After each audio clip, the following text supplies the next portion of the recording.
If you want to learn how to do a handstand within the next 30 days, keep watching. I started my calisthenic challenge about a month ago and I have so much more to learn, one of which was a handstand. So I was like, let's just prioritize that and just get that out of the way so I can move on to other exercises. So I'm gonna tell you exactly what I did. Depending on your fitness level, you can use the next exercises either as a real workout or a warm-up for the next exercises. So let's just assume you've never done a handstand, you don't know if your shoulders are capable of actually holding your entire body weight up in the air. So I would suggest doing this. Before I show you this real quick, while editing the video, I was like, I'm not sure if I should put that clip in there, but it was so freaking cute and it wasn't planned. So I was like, I'm just gonna leave it in there. It doesn't have any audio, so I'll probably show it right now.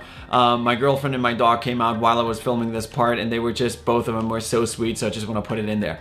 Anyways, the exercise that I wanna show you that you can use either as a warm-up or a workout in itself is kneeling resistance band shoulder press. So if your shoulders are not ready yet for a handstand, this is a great exercise to get started.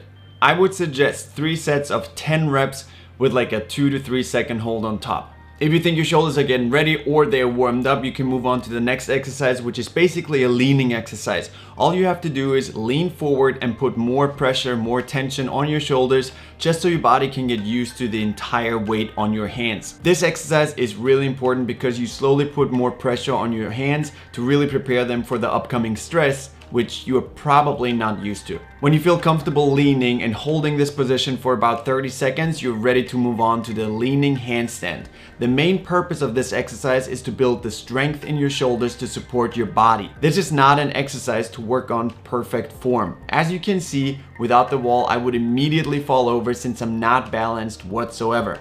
3 sets of a maximum hold is sufficient in my opinion. After the wall handstand, you can move on to the frog stance. This is an amazing exercise because finally you get challenged with 2 things. Not only the strength component of the frog stance, so your shoulders will burn like crazy, but at the same time your coordination will kick in because you have to balance yourself in this position. The goal is to find the perfect balance and hold for as long as you can. 3 sets of a maximum hold is great. If you can hold the frog stance for at least 30 seconds and you feel comfortable moving on, the next step is basically just swinging up your legs. With this exercise, you need to try to catch yourself without falling over. And don't worry if it doesn't work for the first time. You will have to fail to succeed. Repetition is key here. The more you try it, the better your coordination will advance. After I was able to throw my body up there and catch myself in the right position and balance it for a little bit, I started experimenting with different poses. I had straight legs,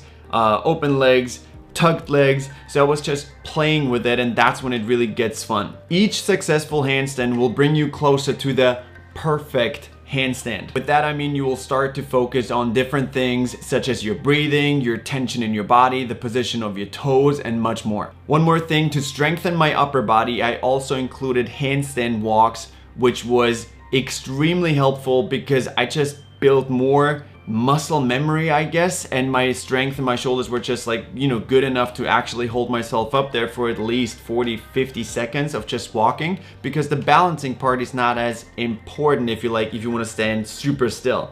So with walking, you just use your legs a little bit and it looks a little weird, but it actually helps a lot. And after you go through these parts, in the end, at some point you'll be able to hold a handstand.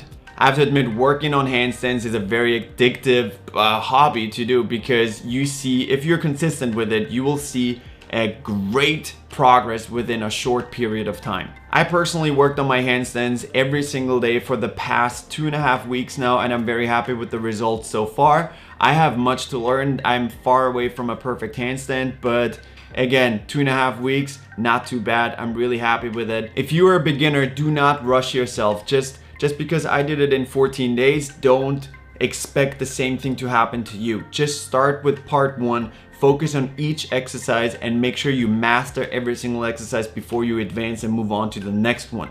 I promise you, if you're consistent and if you put time into every single exercise, at one point, might be 30 days, and I'm pretty sure you can do it within 30 days, might be 40 days for you. It doesn't matter. Don't pressure yourself and don't put a limit on it. Just focus on each part and then advance, and at one point you'll be able to do the handstand.